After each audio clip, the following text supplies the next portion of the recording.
పాపం CI of Meerpet, నిజంగా పాపం సిఐ.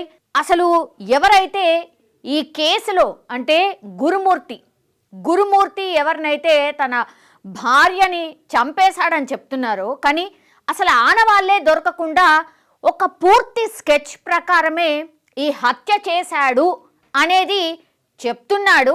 కానీ ఆధారాలు ఏవి అనంటే అవి ఎక్కడ కూడా కనిపించినటువంటి సిచ్యువేషన్ అయితే కనిపిస్తోంది. అందుకే 3 రోజుల నుంచి కూడా ఎంత ప్రయత్నం చేసినా కూడా అసలు పోలీసులకే అంతు చిక్కడం లేదు ఈ కేసు అనేది. ఒకసారి ఈరోజు ఏం జరిగింది అండ్ వాళ్ళ పిల్లలు కూడా పాపం వాళ్ళ మమ్మీ ఏమైంది, వాళ్ళ మమ్మీ ఎక్కడుంది అని అంటే వాళ్ళ నాన్న ఏం చెప్పాడు అండ్ పోలీసులు కూడా వాళ్ళ పేరెంట్స్ గురించి అడగడం జరిగింది. దానికి సంబంధించిన అప్డేటే నేను ఇవ్వబోతున్నాను. యాక్చువల్లీ మీర్పేట్ హత్య కేసులో సంచలన విషయాలు ఒక్కొక్కటి బయటకు వస్తున్న పరిస్థితి. పోలీసులకు పలు ఆధారాలు కూడా లభ్యం అయినట్టు అండ్ శరీర అవయవాలు ఏవైతే ఉంటాయో కాల్చిన ఆనవాళ్ళు కూడా ప్రస్తుతం సేకరిస్తున్నారు అనేటువంటిది ప్రస్తుతం అందుతున్నటువంటి అప్డేట్. హత్యకు ఉపయోగించిన వస్తువులను స్వాధీనం చేసుకున్నారు ప్రస్తుతం అండ్ కాల్చిన ఆనవాళ్లలో DNA సేకరించారు. శుక్రవారం మరోసారి గురుమూర్తిని పోలీసులు ప్రశ్నించబోతున్నారు, అంటే ఈ రోజు ప్రశ్నించబోతున్నారు. నిందితుడు గురుమూర్తి పిల్లల స్టేట్మెంట్ను ప్రస్తుతం పోలీసులు అయితే రికార్డ్ చేశారు. పండుగ తర్వాత ఇంట్లోకి రాగానే వాసన వచ్చిందని, అమ్మ ఎక్కడా అని అడిగితే నాన్న మౌనంగా ఉన్నాడని గురుమూర్తికి సంబంధించిన విషయాలను పోలీసులకు చెప్పారు ఆమె కుమార్తె.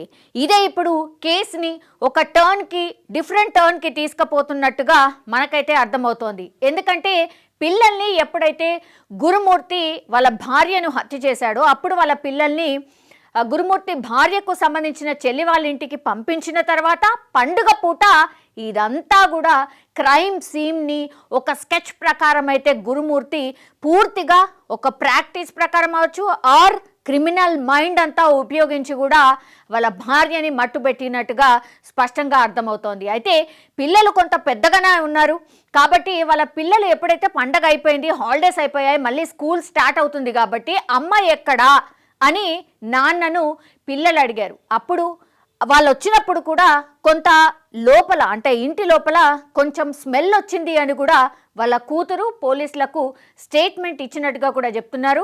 అండ్ అమ్మ ఎక్కడా అని నాన్నను అడిగినప్పుడు కూడా పిల్లలు అసలు ఏమీ ఆన్సర్ చెప్పలేదు గురుమూర్తి అనేటువంటిది కూడా వాళ్ళ కూతురు పోలీసులకు చెప్పినటువంటిది. ఇప్పుడు ఇది మనకు అందుతున్నటువంటి లేటెస్ట్ అప్డేట్. దెన్ మాధవిని హత్య చేసినట్టు గురుమూర్తి ఒప్పుకున్నాడు అని చెప్తున్నారు. అయితే విచారణలో పొంతలు లేని సమాధానాలు చెప్తున్నాడట. ఈ క్రమంలో పోలీసులు నిందితుడిని మరోసారి చెరువు వద్దకు తీసుకెళ్లబోతున్నారు.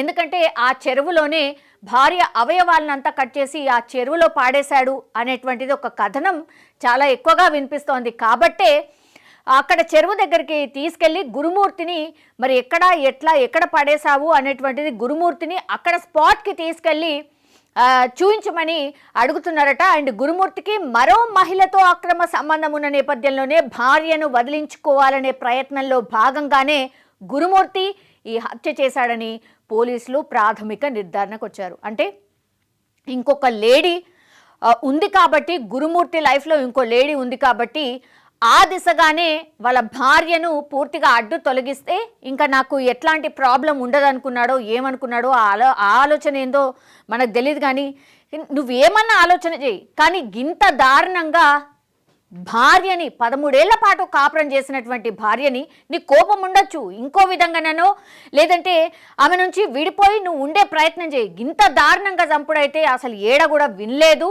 చూడలేదు. ఇది కొత్తగా ఉంది, అసలు ఎవరికైనా సరే కొత్తగా ఉన్న పరిస్థితి అయితే కనిపిస్తోంది. సో ఈరోజు సాయంత్రం వరకు ఇంకిన్ని ఆధారాలు గురుమూర్తి దగ్గర నుంచి సేకరించే అవకాశం ఉంది. మళ్ళీ సీన్ రీకన్స్ట్రక్షన్ చేయబోతున్నారు అనేటువంటిది కూడా వినిపిస్తోంది. అంటే గురుమూర్తిని వాళ్ళ ఇంటి దగ్గరికే తీసుకొచ్చి పోలీసులు అసలు ఎక్కడెక్కడ ఏమేం జరిగింది ఏంటి చూపించు అనేటువంటిది కూడా గురుమూర్తిని తీసుకొచ్చి అక్కడ సీన్ రీకన్స్ట్రక్షన్ చేసే ప్రయత్నం కూడా చేయబోతున్నారు అనేది కూడా ఇంకోటి వినిపిస్తోంది. గురుమూర్తి ఉంటున్న ఇంటి నుంచి అవశేషాలను పడేసినట్టుగా చెప్తున్న జిల్లెలగూడ చెరువు వరకు ఉన్న అన్ని సీసీ కెమెరాలు, DVRలను పోలీసులు ప్రస్తుతం అయితే స్వాధీనం చేసుకున్నారు. సో గురుమూర్తి ఇంటి నుంచి ఈ చెరువులో పాడేశాడు, వాళ్ళ భార్యని పూర్తిగా మట్టుబట్టి ఏదైతే చెరువులో పాడేశాడని చెప్తున్నాడో, పూర్తిగా గురుమూర్తి ఇంటి దగ్గర నుంచి ఆ జిల్లాలో కూడా చెరువు వరకు కూడా ఎన్ని సీసీ కెమెరాస్ ఉంటే అన్ని సీసీ కెమెరాస్కి సంబంధించిన డివిఆర్లను పోలీసులు స్వాధీనం చేసుకున్నారు. సీన్ టు సీన్ ఏది మిస్ కాకుండా పూర్తిగా చూస్తున్నట్టుగా కూడా చెప్తున్నారు. అన్ని ఆధారాలు కూడా సేకరించినట్టుగా చెప్తున్నారు. సో జనవరి 16 నుంచి మాధవి కదలికలు ఎక్కడా కనిపించకపోవడంతో ఇంట్లోనే ఆమె హత్య జరిగి ఉంటుందని నిర్ధారణకు వచ్చారు.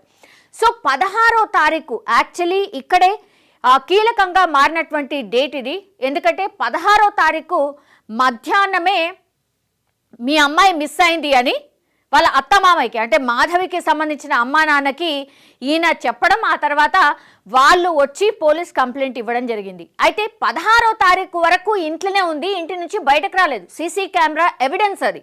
సో 16వ తారీఖు ఇంటి లోపలనే ఉంది, అక్కడి నుంచి అసలు బయటకే రాలేదు. మరి అక్కడి నుంచి కనిపించకపోవడం, సో సీసీ కెమెరానే ఇప్పుడు పూర్తిగా ఈ కేసుని మలుపు తిప్పే అంశం కూడా సీసీ కెమెరానే అని కూడా చెప్పొచ్చు. సో 16వ తారీఖునే ఆమె ఇంట్లోనే ఆమెను హత్య జరిగి ఉండొచ్చు అని పోలీసులకైతే ప్రస్తుతం ఒక నిర్ధారణకు వచ్చినట్టుగా కనిపిస్తోంది. శరీర భాగాలను డ్రైనేజ్లో వేశాడేమో అనే అనుమానంతో పోలీసులు పరిసర ప్రాంతాల్లో అన్ని డ్రైనేజ్ మ్యాన్ హోల్లను తెరిపించి పరిశీలించారు. అసలు డ్రైనేజ్కి సంబంధించి ఆ హోల్లో పడేశాడు అని అంటే 16వ తారీఖు ఎప్పుడో ఇన్సిడెంట్ జరిగితే ఇవాళ మనం ఏ డేట్లో ఉన్నాం? కంప్లైంట్ ఇచ్చింది ఎప్పుడో, అసలు హత్య అనే కోణంలో విచారణ జరుగుతుంది 2 రోజుల నుంచి. 16వ తారీఖు సంపి పడేస్తే ఇప్పటి వరకు ఆ డ్రైనేజీల ఆనవాళ్ళు అసలు ఏమైనా ఉంటాయా? మనిషిది మొత్తం ఈ ఇంత కర్కశంగా చంపిన తర్వాత అసలు ఎక్కడన్నా ఉంటారా? అసలు చదువుతూనే ఒక రకంగా ఉంది. అసలు ఇంపాసిబుల్ అన్నటువంటి కేసుని ఆల్మోస్ట్ ఇదే జరుగుంటుంది అని పోలీసులు కూడా నిర్ధారణకు వచ్చే పరిస్థితి వచ్చిందంటే మీరు ఊహించుకోండి ఎంత దారుణమైన మైండ్ సెట్తో ఈ గురుమూర్తి ఉన్నాడు అనేసి. సో ఇక్కడ చూడండి, నేనే చంపాను, మీ వద్ద సాక్ష్యాలు ఉన్నాయా అని డైరెక్ట్గా అసలు పోలీసులనే అడుగుతున్నాడట. అంటే ఎంత పకడ్బందీగా ప్లాన్ చేసిండు, పూర్తిగా ఒక ప్లాన్ ప్రకారం ఎట్లా ఇంప్లిమెంట్ చేసిండు అనేది కూడా ఇక్కడ అర్థం చేసుకోవచ్చు. అంటే నేను ఏ ఆధారం కూడా అసలు మీకు మిగిల్చకుండా నేనే మీకు సవాల్ చేస్తున్నా, చలో నేనే చంపినా అంటున్నారు కదా, సరే నేనే చంపినా, ఆధారాలు చూపెట్టండి. ఎస్, కోర్టులకు కానీ పోలీసులకు కానీ కావాల్సింది ఆధారాలే. ఆ ఆధారాలే లేకపోతే మీరు ఎట్లా నిర్ధారణ చేస్తారు? ఒక క్రైమ్ కథా చిత్రాన్ని పోలీస్ స్టేషన్లోనే గురుమూర్తి చూపిస్తున్నట్టు స్పష్టంగా అర్థమవుతుంది. ఒక్కసారి చూడండి, నేనే చంపాను, మీ వద్ద సాక్ష్యాలు ఉన్నాయా అంటూ గురుమూర్తి పోలీసులనే క్వశ్చన్ చేస్తున్నాడట.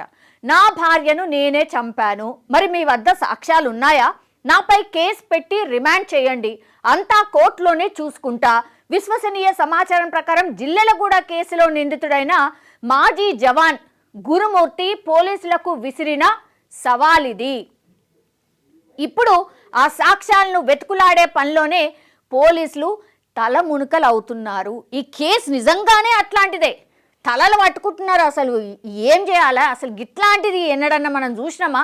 వాళ్ళ కెరీర్లోనే, ఐ థింక్ పోలీస్ కెరీర్లోనే బిగ్గెస్ట్ సవాల్ చేస్తున్నటువంటి కేసు ఇది అనుకోవచ్చు. అందులో భాగంగానే అంత కాన్ఫిడెంట్గా గురుమూర్తి అడుగుతున్నాడు పోలీసులనే, చలో సాక్ష్యాలు చూపెట్టు అని. భార్య వెంకట మాధవిని అతడు చంపింది 100కి 100 పాళ్ళు వాస్తవం. మరి ఆ అవశేషాలు ఎక్కడ?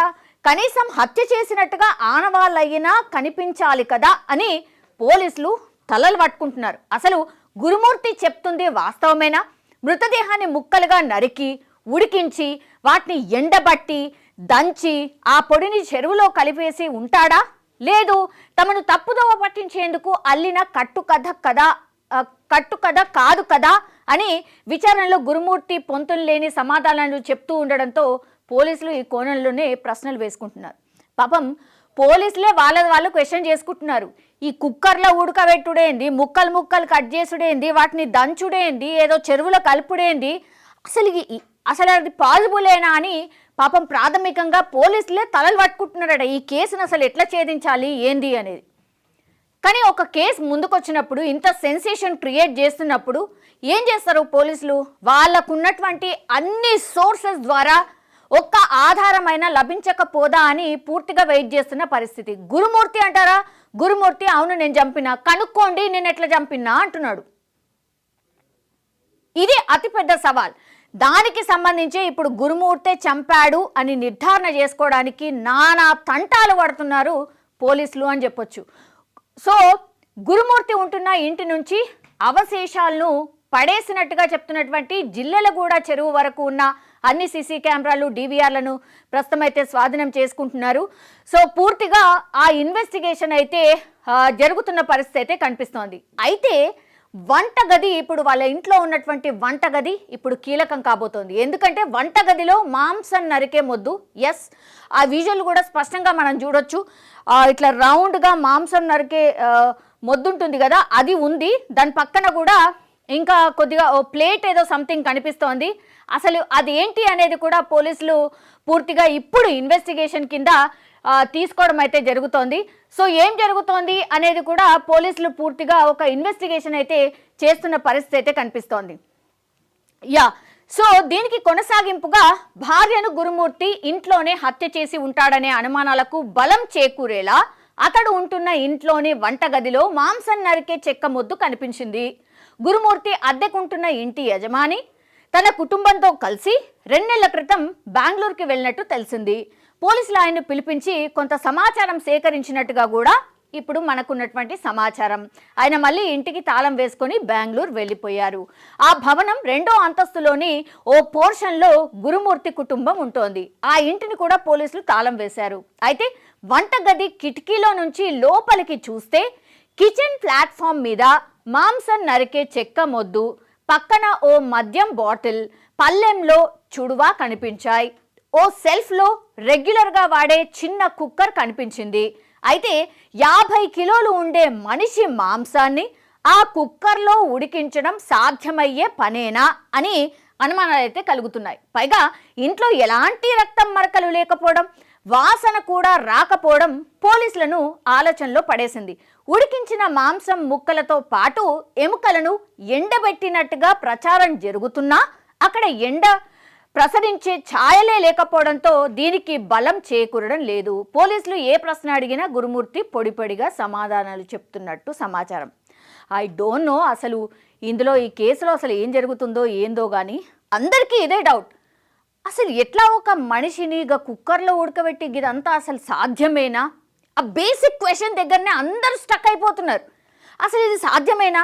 మనిషికి ఇంత క్రూరంగా ఆలోచిస్తాడా? పోనీ అసలు ఇంట్లో ఎన్నిసార్లు కడిగినా, ఏ యాసిడ్ వేసినా, ఇంకేం వేసినా కనీసం ఆ స్మెల్ అయినా రావాలి కదా. ఆ స్మెల్ కూడా వస్తలేదట. ఏమో పిల్లల గురించి అంటే పిల్లల్ని అయితే అడిగినప్పుడు కొంత వాళ్ళు హాలిడేస్ నుంచి వచ్చిన తర్వాత పిల్లల్ని అడిగితే మాత్రం కొంత ఇంటి లోపల స్మెల్ వచ్చింది అంటున్నారు. అదెంతవరకు కరెక్టో ఆ దేవుడికే ఎరక. అసలు ఏందో అన్ని అనుమానాలే, అన్ని క్వశ్చన్ మార్క్సే. అసలు ఏం జరుగుతుందో ఏందో. ఇప్పుడు ప్రస్తుతం ఉన్నటువంటి డెవలప్మెంట్ ఏంటంటే యాక్చువల్లీ గురుమూర్తి మీద అనుమానం ఉంది, ఇది వాస్తవం. యాక్చువల్లీ మాధవికి సంబంధించిన పేరెంట్స్ ఎవరైతే ఉన్నారో మా బిడ్డను ఇంత కిరాతకంగా నరికిండా మా అల్లుడు గురుమూర్తి అనేది పాపం అసలు వాళ్ళకే అర్థం కావట్లేదు. ఈ వార్తలు అన్నీ కూడా అందరు చూస్తున్నారు. అంటే గురుమూర్తి మాధవికి సంబంధించిన పిల్లలు కూడా ఈ రకరకాల వార్తలు చూస్తే మా నాన్న మా అమ్మని ఇంత ఘోరంగా ఇంత దారుణంగా ఇట్లా వేసి చంపిండా, అసలు సాధ్యమేనా? ఆ పిల్లల్ని ఒకసారి ఊహించుకోండి. ఆ పిల్లల మనసు మీద ఎట్లాంటి ప్రభావం చూపుతుందో మీరు ఒక్కసారి ఊహించుకోండి. ఎంత దారుణం అది. వాళ్ళ ఫ్యూచర్ అంతా కూడా పిల్లలు, బతికే పిల్లలు అందరూ అంటే చుట్టుపక్కల వాళ్ళు కావచ్చు, అందరూ కూడా అందరికీ తెలిసినటువంటి పిల్లలు. గురుమూర్తి ఒకవేళ నిజంగానే వాళ్ళ భార్యని ఇంత దారుణంగా నరుకుంటే మాత్రం పిల్లలైతే ఆగమైపోయినరు అనుకోవచ్చు. పూర్తిగా ఆ ఫ్యామిలీ మొత్తం ఆగమైపోయిందని అనుకోవచ్చు యాక్చువల్లీ. అండ్ ఇప్పుడున్నటువంటి మనకు అందుతున్న అప్డేట్ ఏంటంటే అల్లుడే తన కూతురును అతి కిరాతకంగా చంపాడని అత్త మీర్పేట్ పోలీసులకు ఇచ్చిన 2వ ఫిర్యాదులో పేర్కొన్నట్టు సమాచారం అంతోంది. ఎస్, గురుమూర్తికి సంబంధించిన అత్తామామలు అంటే మాధవి, తన బిడ్డను కోల్పోయినటువంటి మాధవి పేరెంట్స్ ఎవరైతే ఉన్నారో ఇప్పుడు మరో కేసు ఫైల్ చేశారు గురుమూర్తి మీద. ఫస్ట్ ఏమో అల్లుడితో కలిసి మా బిడ్డ కనిపించట్లేదు అని ఫిర్యాదు చేసిన మాధవి పేరెంట్సే ఇప్పుడు మాధవిని చంపింది మా అల్లుడే అంటూ ఇంకో కేసుని ఫైల్ చేశారు అనేటువంటిది ఇప్పుడు మనకున్నటువంటి సమాచారం. ఇప్పటి వరకు తన కూతురు కనిపించడం లేదని మాత్రమే ఫిర్యాదు చేసిన తల్లి తాజాగా తన కూతురును అల్లుడే చంపాడని మీర్పేట్ పోలీసులకు మరో ఫిర్యాదు చేసింది. దీంతో భర్త గురుమూర్తిని మీర్పేట్ పోలీసులు నేడో రేపో రిమాండ్కు తరలించే అవకాశం ఉంది. ఇప్పటివరకు జస్ట్ అరెస్ట్ మాత్రమే చేసుకున్నారు, క్వశ్చన్ చేస్తున్నారు అంతే. ఇప్పుడు రిమాండ్ చేసుకోబోతున్నారు. ఎందుకంటే రోజు రోజుకి ఇది సెన్సేషన్ వార్తలాగా మారిపోతున్న పరిస్థితి. ఏమాత్రం ముందుకు కదట్లేదు, ఎట్లాంటి అప్డేట్ ఉండట్లేదు. కానీ ప్రచారం మాత్రం చాలా పెద్ద ఎత్తున జరిగిపోయింది. మీర్పేటలో ఏం జరిగింది, గురుమూర్తి ఇట్లా చంపిండు అట్లా చంపిండు, ఈ ప్రచారం చాలా ఎక్కువ జరిగిపోయింది. కానీ కేసు మాత్రం ముందుకు వెళ్ళట్లేదు. ఈయన చెప్తున్నటువంటి ఆధారం ఒక్కటంటే ఒక్కటి కూడా లభించట్లేదు. ఇప్పుడు పోలీసులు కానీ సాధారణ జనాలు కానీ ఎదురు చూస్తున్నది అదే. అసలు ఈ కేసులో ఏం జరుగు ఉంటుంది అని అందరూ తెలుసుకునే ఆతృతలో ఉన్నారు అని కూడా అనుకోవచ్చు. సో తాజాగా తన కూతురును అల్లుడి చంపాడని మీర్పేట్ పోలీసులకు ఫిర్యాదు చేసింది. భర్త గురుమూర్తిని మీర్పేట్ పోలీసులు రిమాండ్ చేసే అవకాశం ఉంది. ఇప్పటి వరకు ఈ కేసులో భార్య వెంకట మాధవి పైన అనుమానం కారణంగానే తరచూ భార్యాభర్తల మధ్య గొడవలు జరుగుతున్న నేపథ్యంలోనే అతి కిరాతకంగా హత్య చేసినట్టు ఉదంతం బయటకు వచ్చింది. ఇప్పుడు రకరకాల వార్తలు వస్తాయి. యాక్చువల్లీ గురుమూర్తి ఇంకొక లేడీతోని చాలా సన్నిహితంగా ఉంటున్నాడని ఒక వార్త వచ్చింది. ఇప్పుడేమో భార్యనే అంటే మాధవిని ఎవరైతే హత్య చేసిండో ఇప్పుడు ఆ భార్యని ఇంకొకరితో సన్నిహితంగా ఉంటుంది కాబట్టి ఆ కోపంతోనే గురుమూర్తి హత్య చేశాడని. ఎంత కన్ఫ్యూజన్! అసలు ఏదో రోజుకొక వార్త, మినిట్కొక డిఫరెంట్ వార్త, డిఫరెంట్ అప్డేట్ వస్తూనే ఉంది. ఈ కేసులో ఏం జరిగిందో ఏంటో తెలియదు. బట్ నిజంగానే పోలీసులకు కూడా సవాల్ చేస్తోంది. ఒక సెన్సేషన్ కేసులాగా మారిపోయిన పరిస్థితి కనిపిస్తోంది. ఇంకో చోట కూడా ఈ అప్డేట్, దీనికి సంబంధించిన అప్డేట్ మనం తెలుసుకునే ప్రయత్నం చేసినప్పుడు యాక్చువల్లీ మలయాళం ఓటీటీలో ఈ గురుమూర్తి ఒక ఓటీటీలో ఒక సినిమా చూశాడట. ఐ డోంట్ నో ఆ సినిమా పేరేంటో నాకు రావట్లేదు. బట్ ఓటీటీలో ఇట్లాంటి సేమ్ ఇదే సీన్ రిపీట్ చేసేలాగా ఒక ఓటీటీలో ఒక వెబ్ సిరీస్ ఉందట. అందులో ఈ ఎపిసోడ్ ఏదైతే కనిపిస్తుందో ఎగ్జాక్ట్లీ అది సినిమాలో అలాగే ఉందట. దాన్నే ఎగ్జాక్ట్గా గురుమూర్తి దింపాడు. అందుకే చాలా కాన్ఫిడెంట్గా పోలీసులకు ఒక సవాల్ చేస్తున్నాడు. చలో నేనే హత్య చేసిన ఆధారాలు ఏవి అని అందుకే అడుగుతున్నాడు అనేది కూడా ఇంకో ప్రచారం అయితే జరుగుతోంది.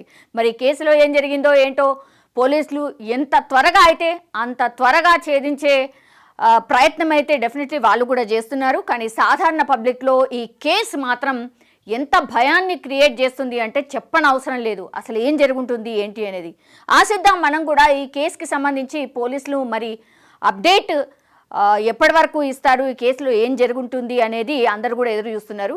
ఎప్పుడెప్పుడు ఈ కేసులో ఏం జరిగిందో అతి త్వరగా కనుక్కొని చెప్తే బాగుంటుంది అని మనం కూడా ఆశిద్దాం.